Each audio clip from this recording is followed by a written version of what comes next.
Hello साथियों, कैसे हो आप। आशा करता हूँ कि आप सभी लोग बहुत अच्छे होंगे। माँ सरस्वती वाग देवी की कृपा सदैव आप पर बनी रहे ताकि आप नित्य नई ऊंचाइयों को प्राप्त करते रहें। आज हम आप लोगों के सामने चर्चा करने वाले हैं यूपी SSSC पेट को लेकर। तो आइए जान लेते हैं। कल सुबह से सभी का पेपर लगा हुआ है, तो उसके लिए सभी को बहुत बहुत शुभकामनाएं।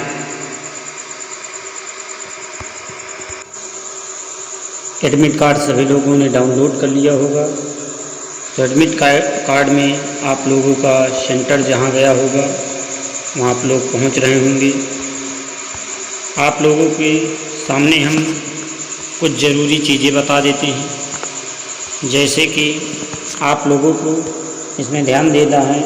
सबसे पहले अभ्यर्थियों को परीक्षा केंद्र का स्थान, परीक्षा तिथि व निर्धारित समय की भली भांति अवलोकन कर समझ लिया जाए।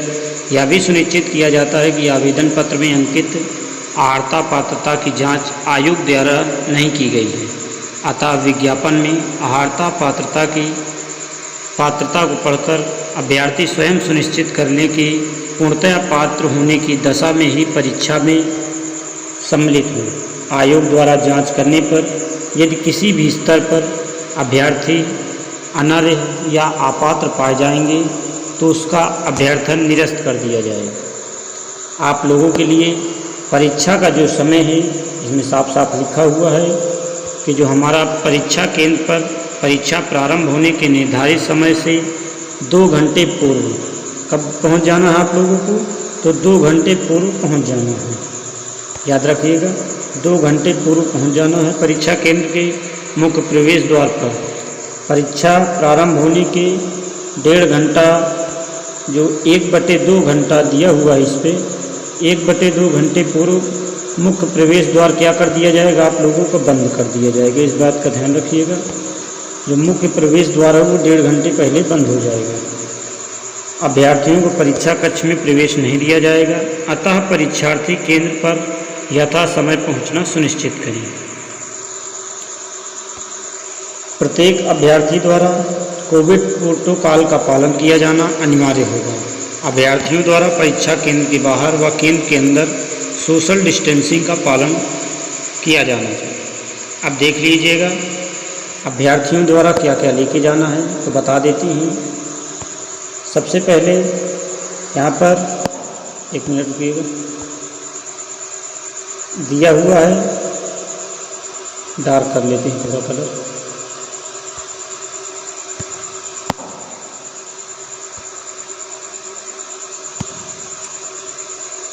ये देखिएगा, परीक्षा केंद्र में प्रवेश के पूर्व अभ्यर्थियों की सुरक्षा जांच की जाएगी। अभ्यर्थीगण आयोग द्वारा निर्गत प्रवेश पत्र और अपनी फोटोयुक्त पहचान पत्र यथा Aadhaar card, driving licence, passport, PAN card, मतदाता पहचान पत्र की मूल प्रति तथा एक छाया प्रति क्या ले जाना है आप लोगों को, याद रखना, मूल प्रति भी होनी चाहिए और उसकी एक छाया प्रति एवं नवीनतम पासपोर्ट साइज की 2 फोटो। कितनी फ़ोटो होनी चाहिए? 2 फोटो, जिसके पीछे अभ्यर्थी का नाम व रोल नंबर लिखा हो लेकर उपस्थित होना अनिवार्य है। अर्थात आवेदक सिर्फ प्रवेश पत्र, मूल पहचान पत्र की एक फ़ोटो कॉपी, 2 पासपोर्ट फ़ोटो, ठीक। याद रखिए क्या क्या लेकर जाना है। सबसे पहले जो आपका पहचान पत्र हो या ड्राइविंग लाइसेंस हो, पैन कार्ड हो, आधार कार्ड हो या आपकी हाई स्कूल की मार्कशीट भी हो सकती है, उसको लेकर जाइएगा। फिर उसके बाद उसकी मूल पहचान पत्र होनी चाहिए, उसकी एक फ़ोटो कॉपी भी ले लीजिएगा। 2 पासपोर्ट साइज फ़ोटो ले लीजिएगा। नीला या काला बॉल पॉइंट पेन ले लीजिएगा। कौन सा? नीला या काला बॉल पॉइंट पेन लेकर परीक्षा कक्ष में जा सकता है, ठीक। क्या क्या लेना है आप लोगों को बता दिया गया है।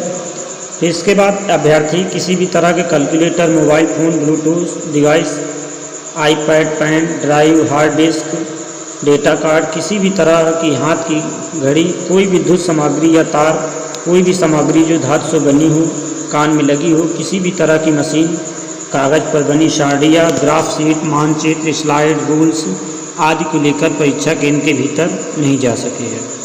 ठीक।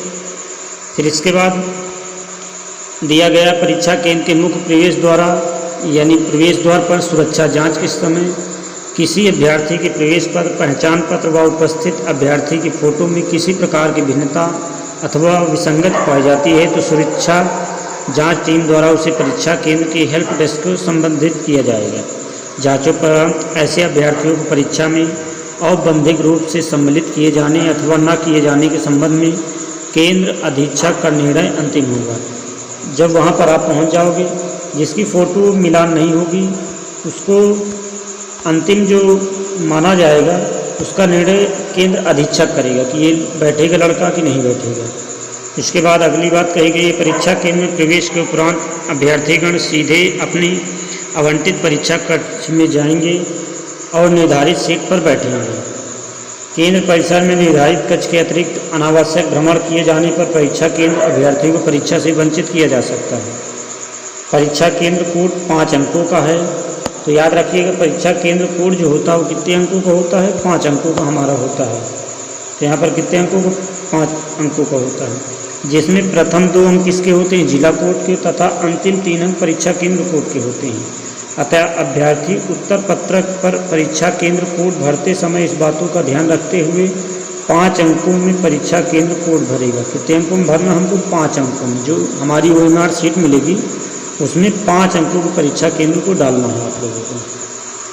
अभ्यर्थीगण OMR यानी पत्रक पर अपना अनुक्रमांक व पंजीयन संख्या, परीक्षा केंद्र कोड, प्रश्न पुस्तिका क्रमांक, परीक्षा तिथि व पाली आदि सभी प्रविष्टियों को सावधानीपूर्वक काले या नीले बॉल पॉइंट से भरेंगे। गलत प्रविष्टियां भरने पर OMR का मूल्यांकन न होने अथवा अभ्यर्थन निरस्त होने की स्थिति में अभ्यर्थी स्वयं उत्तरदायी होंगे। आप लोग OMR सीट जब भरिएगा तो काफ़ी सावधानीपूर्वक भरिएगा। उसमें क्या क्या रहेगा? आपका अनुक्रमांक रहेगा, आपका अनुक्रमांक व पंजीयन क्रमांक संख्या रहेगी, परीक्षा केंद्र रहेगा, प्रश्न पुस्तिका क्रमांक रहेगी। जब आपके पास प्रश्न पुस्तिका आ जाएगी उसी का क्रमांक डालना है, परीक्षा तिथि डालना है व पाली भी आपको डालना है। जिस पाली में आपका पेपर होगा वही पाली डाल दीजिएगा। इसके लिए आप काले या नीले बॉल पॉइंट का निर्धारण कर सकते हैं जिससे करना चाहें। फिर उसके बाद आपको बताया जा रहा है कि इसमें क्या रहेगा। देख लीजिएगा यहाँ पर बात, ये बात जरूर ध्यान में रखिएगा। इसमें दिया गया है क्या चीज़? एक मिनट रुकिएगा।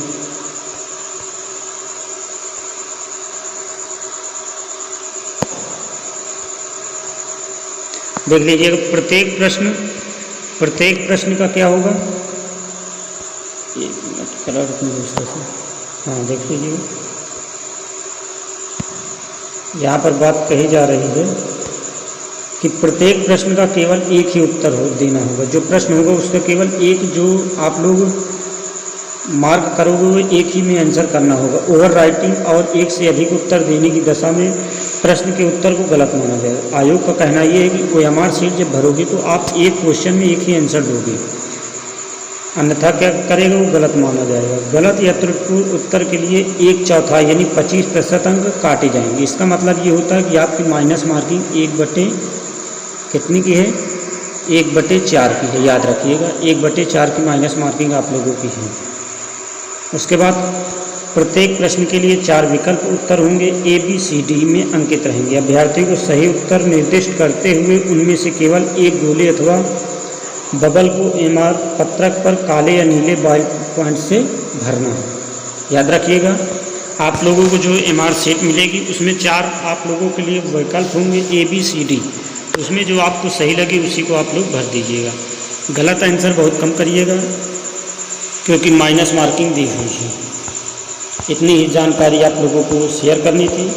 तो याद रखिएगा सबसे पहले आप लोग एडमिट कार्ड के साथ आप पहचान पत्र जो भी ले जाएंगे उसकी एक छाया प्रति ले जाएंगे। सबसे पहले आप लोगों को ध्यान देना है कि जब भी हम परीक्षा में जाएं, परीक्षा केंद्र में जाने के पहले ही सब जो क्या कहते हैं पेपर होगा उसको जब जाएंगे तो सॉल्व करने का प्रयास करेंगे। कैसे? धैर्यपूर्वक, किसी भी प्रकार की हड़बड़ाहट नहीं करनी है, शांत मन से करना है, आराम से। जब शांत मन से करोगे तो आपके गलत प्रश्न को भी क्या कर सकते हो? सही कर सकते हो। इस चीज़ का भी ज़रूर ध्यान रखें। OMR शीट में किसी भी प्रकार की गलतियां न करें। बस इतनी बातें आप लोगों को शेयर करनी थी। आशा करते हैं कि आप लोगों को सभी बातें स्पष्ट समझ में आई होंगी। जो भी बात आपको समझ में ना आई हो वो आप लोग कमेंट कर दें। यदि आपने अभी तक हमारा चैनल सब्सक्राइब नहीं किए हैं तो आप चैनल को जाके सब्सक्राइब कर लें और हमारे कम्युनिटी पे जाके आप लोग आंसर ज़रूर दें। प्रश्न लगे हुए हैं, कल भी लगा दिए जाएंगे। आप लोगों का बहुत बहुत धन्यवाद। जो भी परीक्षार्थी पेपर देने जा रहे हैं, आप लोग शांत मन से ज़रूर प्रश्न हल करें। गलत प्रश्न भी क्या कर सकते हैं? आप सही कर सकते हैं। बस इतनी बात कहना चाहूँगा।